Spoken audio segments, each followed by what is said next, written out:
Magigisa na tayo ng kasikulis pa sa pinagpipisa natin ng isda. Habang naglalaban, pagluluto. Sarado kang tindahan kasi magpapalambahin ng level. Pagkatapos kasi ng paulinis na ako lang kung magbubukas.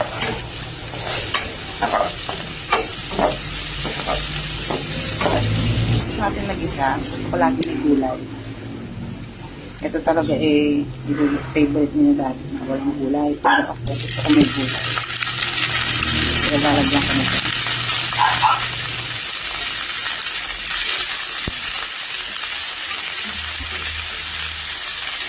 Dati ito lang nilalagay ko.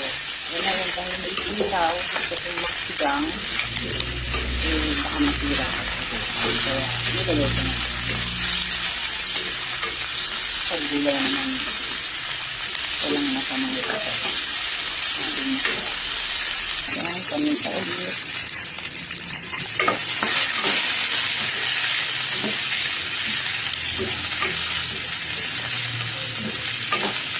Tapos, pagay ko na ito talaga lagi ko nilalako.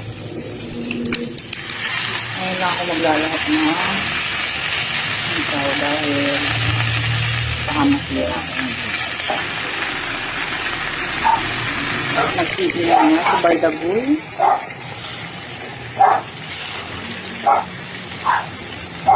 Lambutin lang natin. Yan, lanta na yung mga gulay natin. Pero taga na natin sa lito.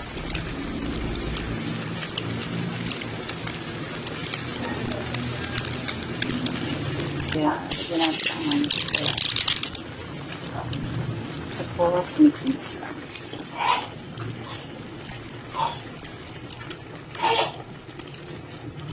Yan, dahil luto na ang gulay. Kasi ito.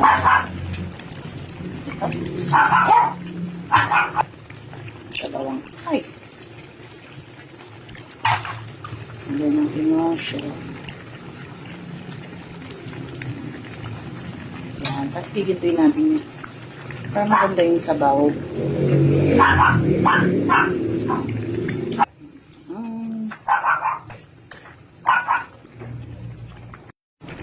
Pagkatapos, tingnan natin ang fish.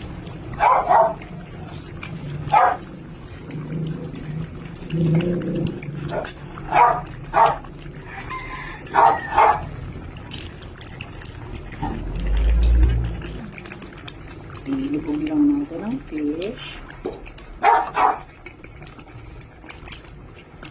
Favorite ito na biyanan ko nung niluto ko ito gusto lagi ganito. Ang tawag niya dito ay pucherong isda daw.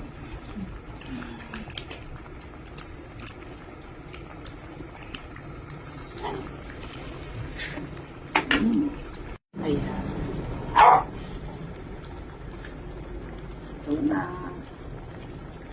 ang aking sasyadong fish.